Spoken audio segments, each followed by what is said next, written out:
An in-state Arizona basketball target completely blows up and is giving some memories of Kevin Durant.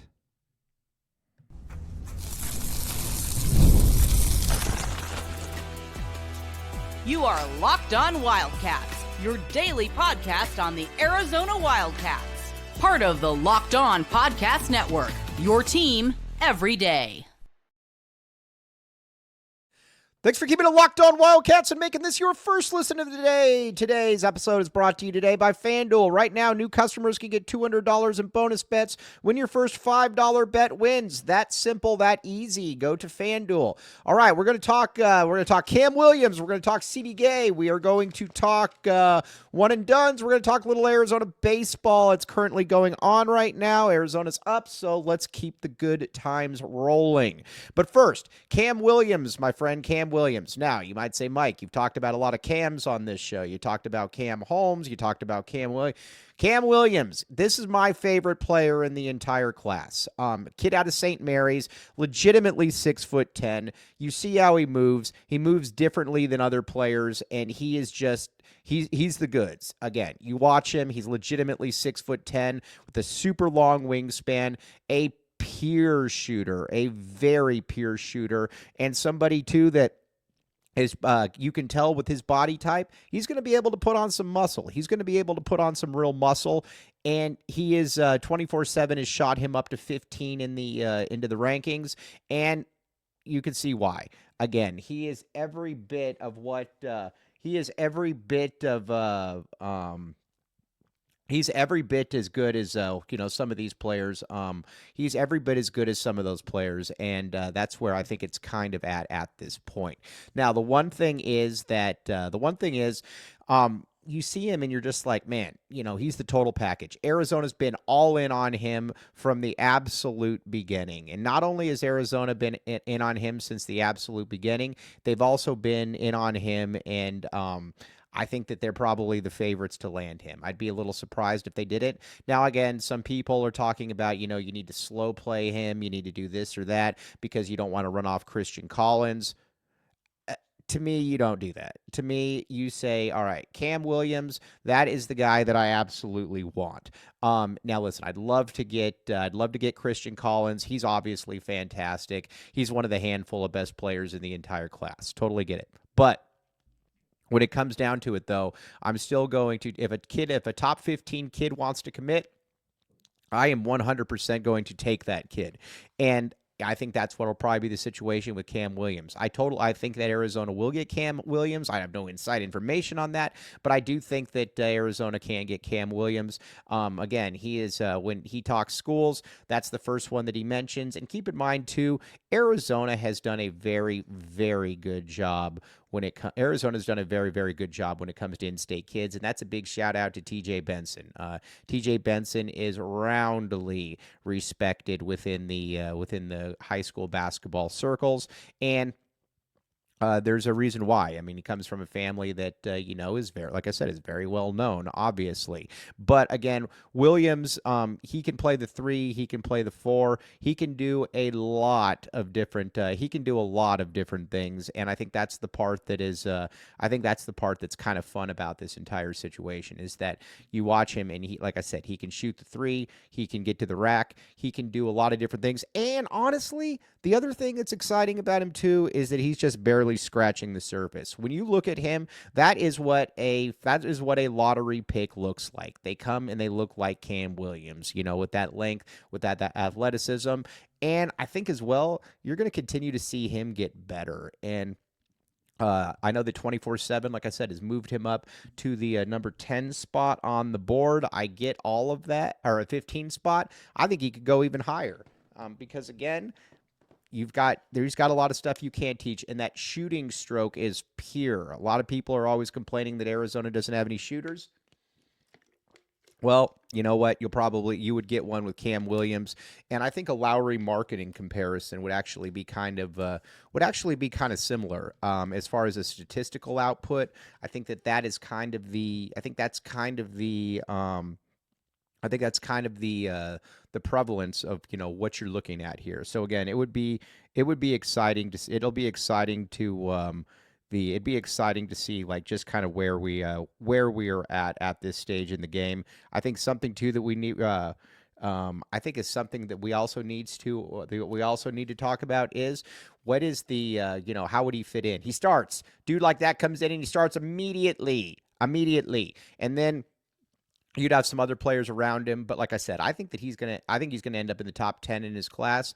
And not only do I think he's going to end up in the top 10 in his class, I think that he is going to, like I said, I think he's going to be a one and done type player. You want to get him. Something too that Arizona's got going for him is that they've got a lot of gravitas in state. Obviously, if you're a Phoenix kid, you don't grow up wanting to play for ASU. You grow up wanting to play for the UofA, and that's just kind of the way it is, again. So you got to, and, I think Koa Pete showed that. Koa Pete, at the end of the day, maybe he wanted to go to ASU, maybe he didn't, but it just wasn't realistic for him to be able to go to ASU. That just wasn't going to be the case. So he obviously he ended up at the U of A. He's a smart young man, obviously. But I think Cam Williams will be the next one in there as well, one and done. Now, one guy, too, that we need to talk a little bit about is C.D. Gay. A guy that's coming in next year for Arizona at 7'1". You watch him and what he's doing. He's playing international right now, and he's blocking shots. He's throwing things into the third row, and you watch him and you're like, again, the defense might be a little bit of a, how do I put this? The defense is what's going to get him on the field. I think with the defense, you say that, okay, can you, he's kind of got that, he's got a little bit of that center fielder type thing when it comes to football in it, but he's going to be able to block shots. He's going to be able to run the court. You watch him and he is uber smooth. He's super smooth out there. He's also somebody that I think that it's easy to extrapolate out and see that he could be a 2-year player. I think he's going to be a 2-year player here at the U of A, and then I think he probably moves on, but he also gives you a lot of leeway as well, because he also gives you a lot of leeway because he's also a player that, he's not going to start this year, obviously. He's further along than Mabel, but he's also someone that, you could watch Krivas, watch Awaka, and maybe you get 5, 7, 8 minutes per game, something like that. But again, he's got the frame, he's ready to compete, and he can move. I think the thing that with a lot of these guys, though, is that you always want to look at is where are we at then when it comes to Arizona? Where are we at, at that center position? And I think you're pretty much set for the next couple of years. I mean, again, you got Krivas, you got Awaka, you got these dudes. Big shout out. So we will give them Arizona a lot of credit. But Cam Williams would fit in perfectly there. I mean, we've talked about it ad nauseum that 2026 class, that's shaping up to be a historic one. That's shaping up to be one that, you watch and you're like, man, those guys are there's a lot of really good players in that. There's a lot of really good players in that mix, and I think it's going to be something where you're probably going to have 5 or 6 guys that are going to be, excuse me, that are going to be absolute, that are just going to be monsters. And I think Arizona's done a good job. Listen, this year, I think that you're looking at these players and you're just kind of like, okay, I think this should be a really, really good team. You're going to be, I don't know that you're going to be starting from scratch, but next year's team, you're going to be having some guys that, you're going to be playing, some one and dones. You're going to be playing some portal guys. And I think you hope that Cam Williams and Cam Holmes are both those. Cam Williams, Cam Holmes, and Akina Olozi, and you call it a day. As far as the in-states, I would take that every single day of the week, and I think almost anybody else there would as well.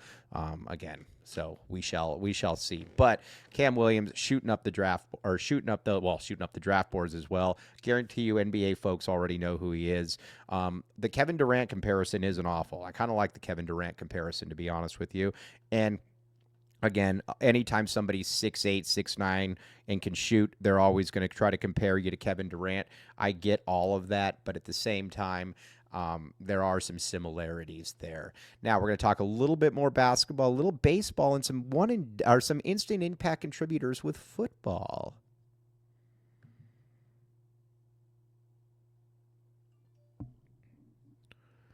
But first, FanDuel, my friends. FanDuel. Check it out, FanDuel.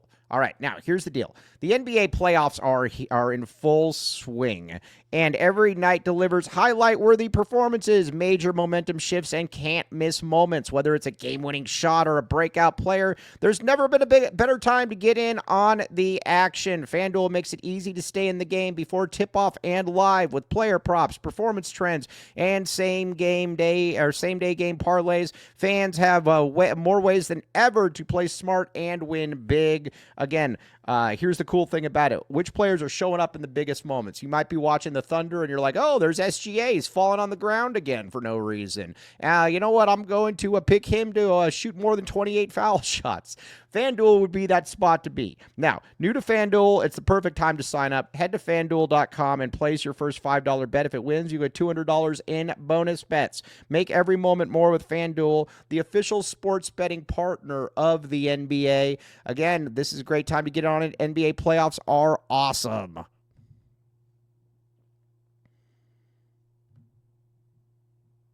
Thanks for keeping it locked on Wildcats and making this your first listen of the day. I am your host, Mike Luke. Okay, so that's where it's at. But like I said, if you could take that one in-state class, if you could take the in-state schools or the in-state players, and you could take all those three and you say, all right, we'll call it a day, boom, you would take it. You take it every single day of the week, and then you kind of buttress that with some portal guys and, players like that. And, who knows? Maybe you get somebody back, too. Maybe Braden Burries isn't quite as far along. I don't know. And maybe you get another year out of him. Who knows? But either way, Arizona is in very, very good shape with these players. So we will, we shall see how it plays out. Now, baseball still currently up. Again, I'm just going to talk about this. I like Chip Hale. I think Chip Hale has done a good job as far as recruiting. I think Chip Hale has done like I said, I think he's done a pretty decent job here at the UofA. Now, is he recruiting at the level that Jay Johnson is? No. But at the same time, it's also a little bit of a different era. And I think he's shown that, like I said, he can get the players in here that he needs, your Mason Whites, your guys like that. He's done a good job. Now listen, does he need to get through? Does he need to be able to break through? Yes, he needs to be able to break through. Totally get that. Totally understand that. But overall, I'm cool with it. And the other thing too is I know this is kind of a loser argument. I get that, but with Arizona baseball, I'm cool because I think he still has a little bit of an upside to him. And with Arizona baseball, if I get a young up-and-comer and he's good, he's just going to leave immediately. It's like, the Jay Johnson thing. I think Chip Hale is good enough, and I think he is worth the gamble to be able to hold on and just say, all right, listen, we're going to hold the fort here. We're going to hold steady. And we will, and we'll take it. We'll take that one from there. But again, I like Chip Hale. I think he's done a fairly good job. I also think he gets a little bit of a bum rap from some folks as well. So, like I said, we shall see. Now, moving on to a little bit of Arizona football, because as we all know, we are a football school, and that is something that we need to we need to talk about. So keep that in the loop. So we're kind of at the same stage now where it's like, all right, Arizona football, where are we at? I think there's going to be quite a few instant impact contributors, and first one that I think that we need to talk about is Chris Hudson. Chris Hudson, I think, is going to be a monster this year. Now, I know you look at it and you're like, all right, well, caught for 700 yards, 600 yards, whatever the case may be at Washington State. Yes, that's all true. But, sometimes you just need a change of scenery. And watching him, I think he's going to be somebody that's going to go for 800-900 yards. I really do. And you're going to sense a common theme here with the football team, or that a lot of these guys, I think, are really, really good, obviously. And as far as at the receiver position, I think between him, Luke Wysong, and Javin Watley, I think all three of those guys are going to go somewhere between 600 to 800 yards. I think we're kind of at the stage now where they did a good job. Now, can Chris Hunter take that next step as well? We shall see. I like Chris Hunter. I like Chris Hunter a great deal. Can he take that next step? Who knows? We will find out. But overall, they did a very, very nice job with the receiving unit. And I think that's something that you got to sit there and say that you got to be pretty happy about if you're the U of A. Okay, so those are going to be some instant impact guys. So then at the running back spot, you've also got a lot of instant impact dudes as well. Quincy Craig's going to play, man. There's no doubt about it. Quincy Craig is going to play. And like I said, he's going to play, and he's going to play for a reason. And so there's, like I said, we get that. I think the thing that you got to like, too, about Quincy Craig is where exactly, Alonzo Carter really, really likes him. Alonzo Carter is a big fan of him. And, like I said, he's shown that he can play. And so there's something that I think there's something to like about that. Let's see. So we will find that one out. I think I think the other thing too when it comes to Arizona is that Ishmael Mahdi, he's going to play as well. But I think this is going to be Risano. This is going to be Risano's time to tote the rock. He's going to be the one. Obviously, he is the he's the guy that he was a top 10 player just 2 years ago. And keep in mind, too, a lot of times when somebody says they're a top 10 running back or they're a top 10 wide receiver, you look at it and you're kind of like, all right, okay. But that's 5 years ago. That's like 6 scandals ago, or something like that. You don't really have that with Quincy, or excuse me, with Kedrick Risano. You know that he is the dude that he's the dude that he's a year removed. And when you watched him last year at the U of A, you could tell that he had that burst. Probably should have played a little bit more, honestly. I mean, but again, I'm not going to question Alonzo Carter because he certainly knows what he's doing with running backs. He's the man. But I will say that. So the other thing too that I would look at and I would say is, so those are going to be your instant impact guys. Now we got to talk Chuba. We got to talk Chuba here for a second here. Chuba, we're going to count as a newcomer because he's now on the offensive line. Chuba's the man. Hopefully on the offensive line. I want to be very clear about this. I beat up Chuba a lot, but by all accounts, Chuba is literally like the coolest guy in the world. Chuba is awesome. And but and again, he just, in my opinion, he just wasn't a good defensive tackle. But that doesn't mean that he can't be a good offensive lineman. Arizona's putting him in there. We're going to see. I think between him and Kalema, listen, the entire offensive line pretty much is going to be new. You got Ty Buchanan, you got Bounds, you've got obviously Big Rhino, if he's coming back, or obviously he's coming back, he's the one holdover. But everywhere across the line, you're going to have other dudes that are just going to take a little bit of time. So, but that O-line should be good. That O-line should be really good.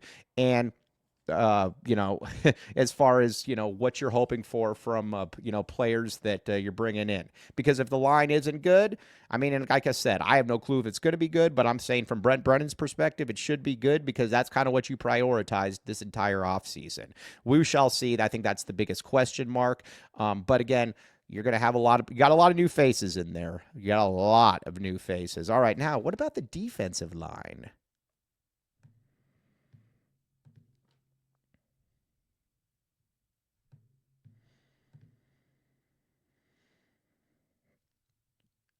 Thanks for keeping it locked on Wildcats and making this your first listen of the day. I am your host, Mike Luke. All right, now the defensive line, that's going to be another one that's going to be fascinating because, you're going to have a lot of holdovers. I get that. You got Trey Smith. You got dudes like that. I get it. My concern with the defensive line is just, is there enough talent there?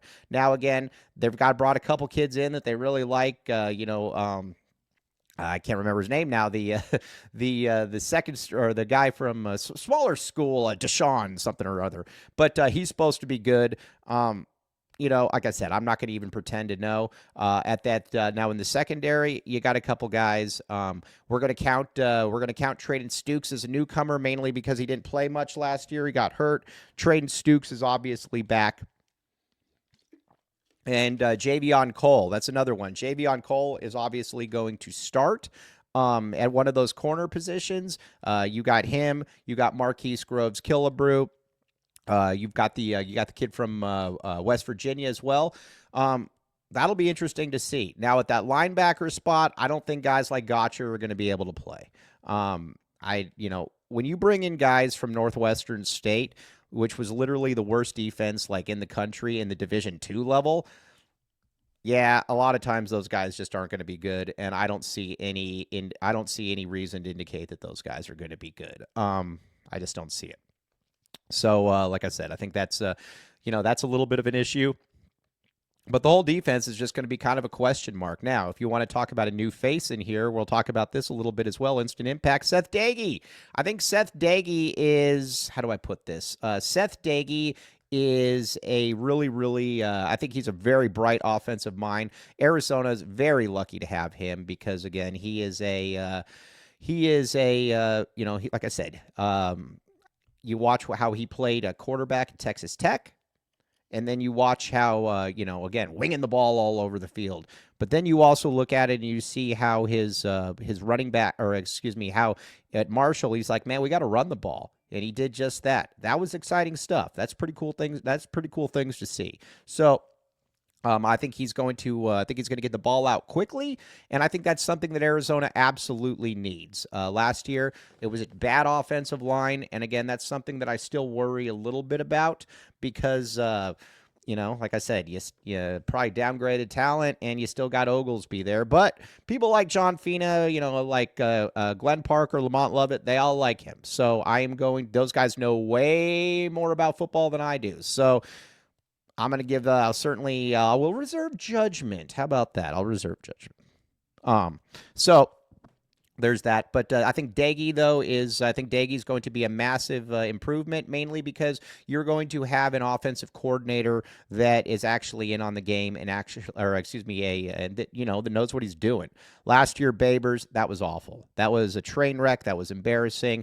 Everybody involved, nobody was happy with how that played out. So obviously that. Now, as far as the defensive coordinator, I like Dwayne Akeen. I thought he did a decent job. There was absolutely very little talent to work with last year. Danny Gonzalez is going to be much in the same boat in that there is not going to be much talent to work with. So it's going to be a spot where you're going to have to really, you're going to have to really coach them up. And like I said, we shall see if that plays out or not. But Arizona's going to need, from that 3-3-5, you're going to be able to need a coach that you're going to have a coach that is, really kind of putting it out there and showing people that hey, we're going to take some chances, because last year's defense didn't really take any chances, and it showed. So what happened was it was bad, and so they're like, you know what, we're just not going to give up one play touchdown, so we're just going to give up 7 or 8 play touchdowns. You got to switch that one up a little bit. If you look at what ASU people say about Danny Gonzalez, they were actually fairly bullish on Danny Gonzalez, so who knows? Maybe it does end up working out. We shall see. I don't know the answer to that, but we shall see. Now, as far as just some of the players that you got going there, it's going to be an interesting tale of the tape, as the people would say. But like I said, I got very, very, very, very clear on this. I just need the defense not to be atrocious. As long as the defense is not atrocious, I think the offense is going to be able to put up some points. I need the offense to be good. The offensive line, I think the offensive line is